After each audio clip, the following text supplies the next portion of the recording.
Avui parlarem de música amb una convidada molt especial que ens feia molta il·lusió tenir-la aquí a l'estudi de Rap Ràdio, aprofitant que està passant uns dies a Barcelona des dels Estats Units on hi viu i treballa, i que a més ha vingut per un motiu molt especial del qual després parlarem. Ella és l'Olivia Pérez Cullellmir, és una de les pianistes, compositores, directores musicals catalanes més destacades a nivell internacional, poc coneguda pel públic en general a casa, però crec que cada vegada això serà menys d'aquesta manera i la cosa anirà canviant, perquè ha fet una evolució increïble, una carrera sorprenent, de la qual volem parlar avui aquí a Rap Ràdio. Olivia, benvinguda. Hola, moltes gràcies. Estem encantats que estiguis aquí amb nosaltres. Tu ets nascuda aquí a Barcelona. Sí, i tant. Tinc entès que el piano pràcticament va néixer al costat teu, amb 3-4 anys ja tocaves piano. Sí, exacte. Has fet conservatori com a pianista clàssica i en un moment te vas als Estats Units. Sí. Explica'm una mica aquesta evolució. Sí, doncs, exacte. En un dels... tocant, fent concerts aquí, em vaig enamorar de la figura del músic, que era capaç d'interpretar, improvisar, canviar el to al moment, i jo deia, això no ho sé fer. Me fascinava. I els acords més de jazz, aleshores preguntant, i no, això, clar, en el meu moment no hi havia un programa de jazz. Clar. I jo vaig fer, i l'adoro, en la carrera de pianista clàssica. Aleshores, quan vaig descobrir que jo aquella llibertat me la donava als estudis o la preparació com a músic o pianista de jazz, vaig anar a estudiar al Conservatori del Liceu, però amb la intenció, i ja em vaig graduar com a pianista de jazz, amb la intenció de preparar-me les proves d'accés al Berklee College of Music de Boston. Ni més ni menys. Sí. Vaig dir, estudiaré la carrera aquí 4 anys, 5 anys, mentre anava fent tots els meus projectes, no? I després em presentaré la prova, perquè fan audicions, van fent una ruta internacional, i em vaig preparar a 5 anys, i res, i quan em vaig presentar a les audicions em van donar una plaça i em van donar una beca. A la primera? Sí, i aleshores vaig rebre la Presidential Scholarship i la beca total que atorga Berklee. I quan fa d'això? Doncs fa 12 anys. I en aquests 2 anys, visquent allà, a Boston, evoluciones de tal manera que converteixes en la primera professora catalana i de tot l'estat espanyol en ser professora o pianista, sí, professora de piano a Berklee. Correcte, sí. Jo vaig anar allà, vaig marxar, no?, amb les maletes. Me'n recordo que fins i tot no tenia el telèfon, no tenia compte corrent. Vaig començar de zero les maletes, dic, si aquí em pilla un cotxe, no sé ni a qui he de trucar, no? I vaig a estudiar una doble titulació d'intèrprete de jazz i després també la Professional Music, es diu, que és una mica una combinació entre direcció d'orquestra, arranjaments i orquestració i composició. I res, i en el moment que... A Estats Units passen una mica aquestes coses. No li vull treure mèrit, però vull dir, quan estava acabant, vaig acabar primer la carrera d'interpretació i després vaig seguir amb l'altra, i mentre estava fent l'altra, la de direcció d'orquestra, ja em van demanar ser professora del departament de piano. Em van dir, no et deixem escapar. I aleshores per matins estava de professor al departament de piano i seguia estudiant. Clar, és que la beca... Dic, quan dura aquesta beca? Dic, no, encara tens 1 any o 2 més. Així que jo vaig estudiar tot i més el que vaig poder. Però jo, Olivia, t'haig de confessar que la primera sorpresa, quan vaig començar a preparar aquesta entrevista, és veure la teva foto, perquè jo m'imaginava trobar una persona com a mínim de 70 anys. Perquè veient tot el que has fet, tot el que has estudiat, t'has graduat en filosofia, has estudiat composició musical, piano, has fet un doctorat, fas classes, composició d'aquest nivell. El teu dia té 24 hores, no? Com el de la resta del món. Això em diu a la casa, mira, m'has llegit molt bé la personalitat. De fet, la meva parella em va dir això quan em va conèixer. Va dir... Escolta, perquè estava penjada a la pàgina web de Berklee, tot el que havia fet, i diu, jo pensava que tenia 70. Sí, t'ho confesso, sí. No, és una passió que tinc per aprendre i em considero una eterna estudiant i soc feliç i no crec que arribi mai, espero, no? El dia que digui ja culminat el meu desig de, no? La meva necessitat, realment necessito aprendre i constantment estic amb interès per desenvolupar coneixements, és part de la meva personalitat. I sí, és correcte tot el que has comentat. I aquesta passió te porta a un camí que d'alguna manera veurà el seu punt culminant aquest 10 de juny, en el que estrenes a nivell mundial una obra magna que es diu Els 7 somnis de Gaudí, que són 7 moviments, que, escolteu bé, ho estrena al Palau de la Música Catalana, amb 200 músics de la Filharmònica de Londres i 3 corals de l'Orfeó Català. Sí, perquè, bueno, ja que estem, no? Sí, ja que hi som. És que... sí. Primer m'interessa saber, tu en algun moment m'imagino que vas tenir la inquietud de dir hem de musicar el geni d'aquest arquitecte, hem de traduir a música el que ell expressa amb les seves creacions. En què moment dius m'hi poso? Doncs mira, tot es remunta a la pandèmia, al time, no?, de la pandèmia. Hi havia molts articles al New York Times, per exemple, que deia desafortunadament ara la Sagrada Família potser no s'acabarà pel 2026 perquè ja no hi ha entrades, no?, dels turistes, perquè els fons d'ingressos eren aquelles i després anaven construint. Sí, un temple expiatori. Exacte. Tan bon punt arribava el diners, doncs podíem fer la inversió. En aquell moment es va parar la inversió perquè no hi havia visites a la pandèmia i aleshores me'n recordo que vam estar amb uns amics allà a Boston i dir, escolta, tu creus que l'acabarà el 2026? I després venia l'article del New York Times. Sí, volien acabar-la perquè és el dia del centenari de l'amor, el dia 10 de juny. I vam començar a somiar. Per això es diu... No per això, però també és el somni de la vida, no? Com és la vida, no? I com és a vegades on et porta, no? I és un somni personal. Aleshores vam comentar, Olivia, potser és el moment de fer una obra per donar a conèixer Gaudí internacionalment i aprofitar aquest moment doncs, per crear una cosa amb els valors de la humanitat i els valors culturals i de dimensió cultural i espiritual de Gaudí. També volíem portar la internacionalitat de Gaudí. Saps què ens passava? Que trobàvem que, així com Dalí o Picasso, no? Ja sé que és arts plàstiques, però tenen un reconeixement, almenys als Estats Units, que immediatament la gent del món de l'acadèmia, del món cultural, sap qui són, no? En canvi, jo em sorprenia moltíssim, fins i tot a Berkeley o Boston, que és una ciutat, la cuna de la cultura, no? Clar. La gent no identificava... Necessitava una capa d'explicació, no? Sí, no identificava la Sagrada Família amb Gaudí, o no sabien qui era Gaudí, o el creador de la Sagrada. I aleshores va ser una mica, portem aquest projecte internacional, aprofitem aquest dia que segurament hi proposarem un concert, no? Aleshores, sense més, vaig anar a escriure i vaig començar a crear les llavors d'aquesta composició, sense saber si s'interpretaria mai. Si tenia viabilitat o no. Exacte, clar. La producció, pensant, s'interpretarà al teatre del costat del barri o amb un cor amateur, no? Sense saber res més. Llavors, amb aquesta vocació, amb aquest amor i aquesta il·lusió, em vaig posar a escriure i de seguida, clar, honrar el geni de Gaudí i honrar les dimensions de la Sagrada Família havia de ser una... O sigui, tenia claríssim, havia de ser una obra colossal, monumental, majèstica, en proporcions, en dimensions, en instrumentació. I es va dir, i on el paper protagonista era la veu humana. La veu humana perquè sempre, a part de que per Gaudí la veu humana és el vehicle, l'instrument que t'eleva a la divinitat, no a Déu, i també perquè ell anava a l'església de Sant Felip Neri, a la missa els diumenges, a escoltar el que era l'origen de l'Orfeó Català.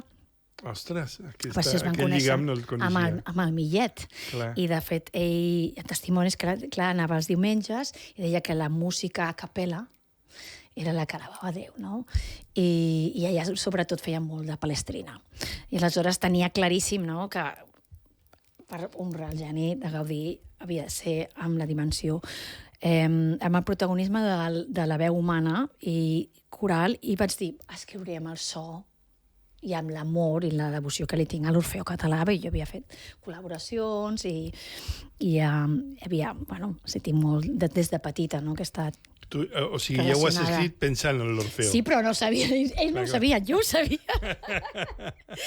Jo sí, però ells no ho sabien. Clar, amb aquesta il·lusió, amb aquesta sonoritat, amb aquest text en català, les ressonàncies, clar, amb aquest so. El text l'has treballat amb la poetesa Anna Gual, no? Exacte, sí. Com es treballa? No sé, simultani, tu escrius la música i després hi passes, com es treballa? Sí, tot era o sigui, tot ha estat de nova creació.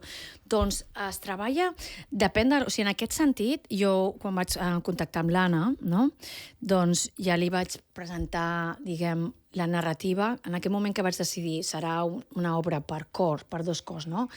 A tot i doble, no? Cor. I després, per descomptat, una orquestra sinfònica que doni suport a aquesta dimensió. Clar. Encara no sabíem quina, right? Aleshores, ja vaig començar a investigar, a llegir, a treballar amb l'equip de la Universitat Politècnica de Catalunya, amb el Galdric Santana, que és el catedràtic director de la càtedra. I amb tota aquesta informació, clar, és com narrar una pel·lícula, no? Tens els moments que vols descriure, que t'interessen musicalment, i aleshores es va donar la llavor als 7 moviments, on volia començar amb el Gaudí nen, i volia acabar amb la Basílica. 7 moviments, captant els moments més espirituals, emotius, i la relació de Gaudí amb la divinitat, la fe, l'amor, el dolor, i després un parell d'escenes també molt representatives, que és el taller del pare, on ell va desenvolupar el volum i l'espai, i després la revolta que representa la Setmana Tràgica de Barcelona. Aleshores, amb això eren 7 moviments,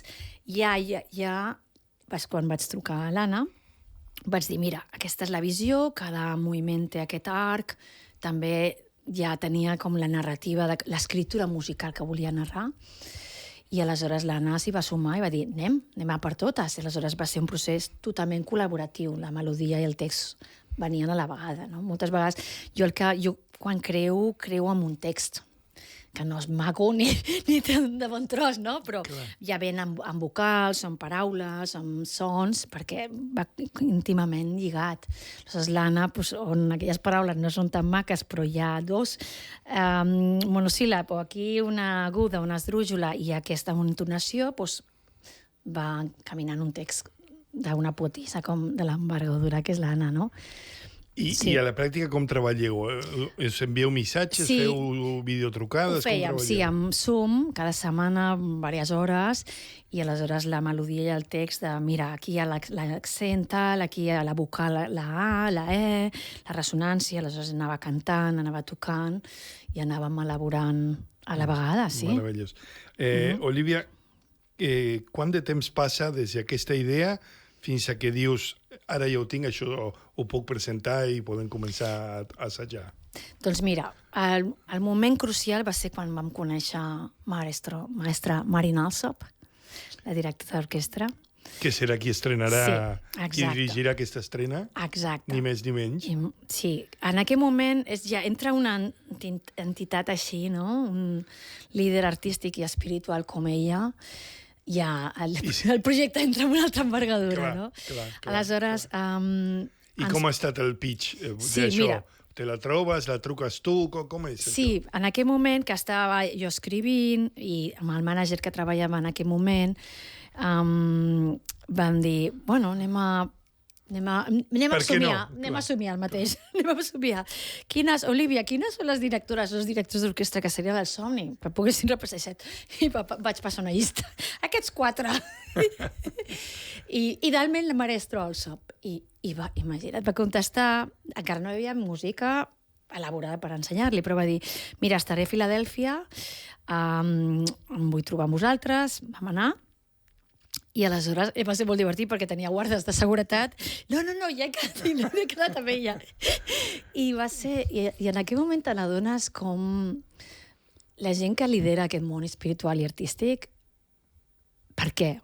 No només pel seu talent excepcional, però també per la seva generositat excepcional. Jo m'esperava, no?, trobar-me algú que no hagués tingut temps de mirar ni qui soc. I que no necessita això per la seva No. carrera, ni per la seva projecció. Ni... Exacte. I en comptes de tot i això, o sigui, en comptes d'això, obre la porta i diu, sí, he mirat els teus projectes, que eren completament diferents d'una sinfonia coral, no? I vaig quedar així impressionadíssim. Em va reconèixer físicament i dir, sí, estic molt interessada. Va, Olivia, explica'm la teva visió. I era una visió. Clar. Era una llavor. No tenia la música per a mostrar-la. Estava dins del teu cap. Sí, aleshores li vaig explicar tota la narrativa de missatge, de contingut, però també com escriuria cada moviment, l'orquestració. Molt interessada també amb l'instrument, amb la percussió que estic utilitzant en l'obra. Pensa que el segon moviment, que és el taller, estic utilitzant una enclusa. Ostres. Encluses, no els àmbils de Mahler, sinó una enclusa real dels tallers de febreria d'aquí, que a través de la Universitat Politècnica estan... Això és meravellós. I aleshores és un tuti de percussió. O sigui, és literal, i l'orquestra acompanya, però vull dir, els protagonistes és la percussió. I després, en el setè moviment, la basílica, també entra la percussió, que són les campanes i parboles de la Sagrada Família, o del que penjaran a la Sagrada Família, que s'han construït per primera vegada a la història. Aleshores, clar, vaig explicar tot això i, bueno, va dir, Olivia, és que ho tens, et veig, totalment, confio en tu. Aleshores vaig tornar a l'estudi... Tremolant. Vaig tancar i dic, bueno, ara...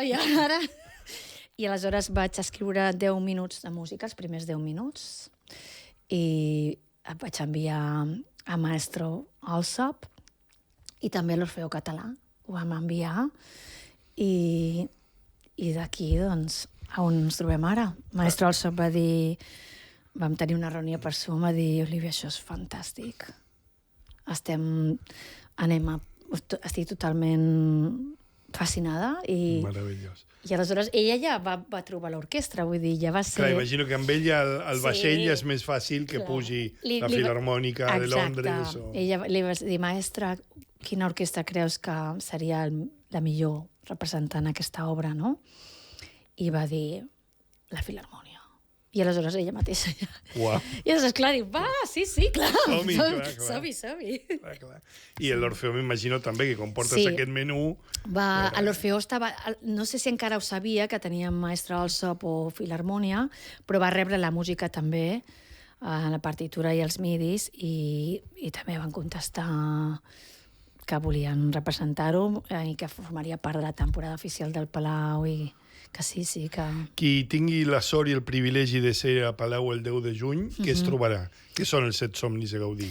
Doncs mira, es trobarà una obra única, una estrena mundial, amb 200 músics a l'escenari, entre l'Orquestra Filarmònia i la primera vegada que hi ha la col·laboració entre la Filarmònia de Londres i els 3 cors de la família de l'Orfeó, que és el cor jove, el cor de cambra i el cor de noies, on cadascun dels cors està disposat en un lloc estratègic del Palau, de manera que l'acústica i l'espai físic són part de la construcció i de la composició, i realment és una arquitectura del so congelat. És realment la definició de Goethe, no?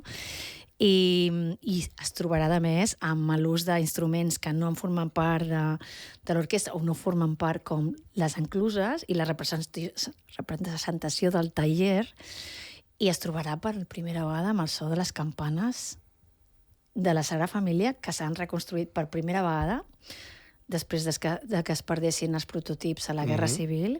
Doncs el Galdric Santana les ha reconstruït.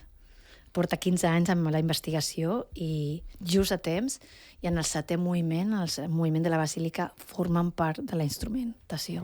O sigui, deies, són 7 moviments, que no és un número a l'atzar, evidentment, és el número de la creació, el número de la perfecció, però quins són aquests moviments? Quin camí fem? Sí, doncs mira, l'obra dura...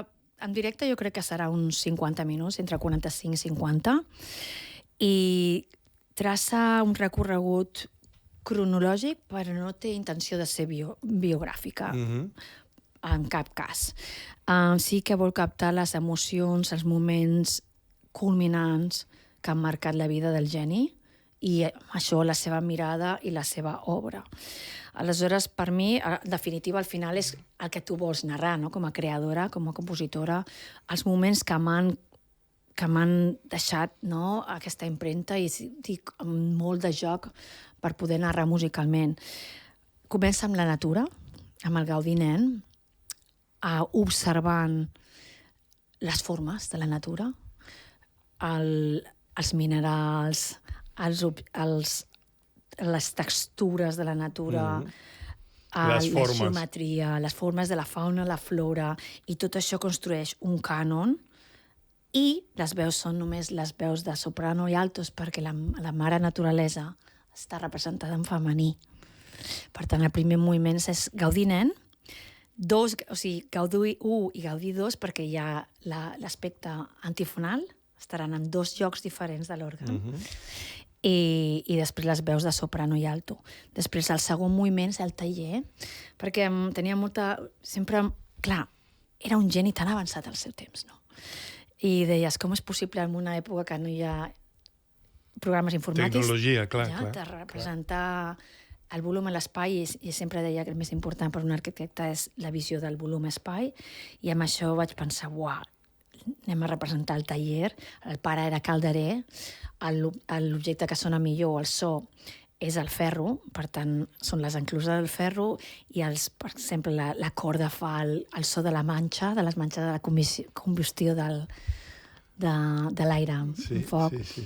Això el 2. El 3 és la dualitat que representa el geni, incomprès a la seva època, per tant, la bogeria i la genialitat, la incomprensió, la soledat i aquesta angoixa que crea aquest turment, però també d'estar adaptant-se al que era el concepte o el cànon, no? Escolàstic de la bellesa d'aquest moment, amb el que ell considerava que era la bellesa. I aquest ja es representa molt clarament amb la lluita, en com està escrit, no? El llenguatge musical d'aquest moviment. El 4 és la mort de la mare i com això va impactar tant en la visió de Gaudí. Pensa que una manera d'entendre la seva obra era no es pot veure la bellesa sense el dolor. El dolor i la bellesa estan íntimament relacionats. Aleshores, jo, en comptes de fer un requiem a lo Goran, he fet un moviment que es diu el dol, de cambra, totalment íntim, on està la soprano solista, la Núria Rial, que és el so de la mare, que li parla des del més enllà i li dona esperança al Gaudí. Magnífic. I així, i després la revolta, que és la setmana tràgica, l'escena, que és el número 5, que realment se sentirà l'orquestra representant el camp de batalla, les barricades, els revolucionaris i tots els agents de la revolta. El 6 es centra en la pregària, en la relació amb l'aspecte religiós. Sí, comença amb un chant, un cantus firmus, i aquesta intimitat i aquesta pregària de Gaudí amb l'espiritualitat i a la trucada al seu Déu, no? A la divinitat, i com aquest Déu respon amb el cant de l'àngel, que és el final. I això ens porta a la basílica, a l'últim moviment, que és el número 7, que és, per descomptar, volia acabar amb la basílica. Clar. I l'èxtasis que produeix quan estàs dins de la Sagrada Família i l'elevació, la verticalitat i les bòvedes. I això es representa amb els cors, sent aquest moviment. Magnífic. Olivia, el dia 10 de juny és la culminació de tota aquesta feina, de tota aquesta il·lusió, de tot aquest talent que has aconseguit reunir al voltant d'aquest projecte. Gràcies. Què t'imagines, o què t'agradaria que passés amb els 7 somnis de Gaudí a partir de l'endemà, de l'11 de juny? T'imagines enregistrar un disc amb això? Sí. T'imagines una petita gira? Què t'imagines amb sí, sembla... Bueno, tinc bones notícies. Em sembla que es gravarà... Ahir es farà una reproducció d'intenció comercial, amb CD, amb vídeo, en directe, des del Palau de la Música. Per tant, aquesta part bueno, ens fa moltíssima il·lusió i sí, espero... El primer, espero disfrutar i que l'audiència disfruti... Bueno, que no quedi indiferent, no? Que realment els hi mogui l'ànima, no? I el pathos. En l'emoció, aquella emoció que connecti amb cada un dels membres de l'audiència, no? I que els hi moguin en el seu propi món interior i els faci com una catarsis, o a vegades necessitem plorar per netejar, no? Però sí, espero que sí, que realment els hi toqui emocionalment. Fantàstic. Olivia, sempre acabem aquestes converses preguntant als catalans que viuen a l'exterior com mantenen o com han fet per mantenir el vincle amb Catalunya, però en el teu cas s'autoexplica a través d'aquest treball que presentes el dia 10 d'aquesta obra magna, perquè si fos qualsevol altra temàtica, que podria ser, però clar, si has tingut la pensada i la intenció i t'hi has ficat les banyes, com es diu, per aconseguir aquesta fita increïble del dia 10 de juny. Gràcies. Amb aquesta estrena que tots seguirem amb molt d'interès. No cal anar-hi més enllà, tot i que no descarto que tornem a parlar més endavant i que anem una mica més al detall de la teva vida com a catalana a Boston. Estaré encantadíssima. Moltíssimes gràcies per acompanyar-nos avui. A tots vosaltres, ja ho sabeu, si no podeu estar al Palau de la Música, sembla ser que tindrem la possibilitat de veure-ho en vídeo o gaudir l'enregistrament de tot plegat. Moltíssimes gràcies a vosaltres. I molt d'èxit en aquesta estrena. Moltes gràcies.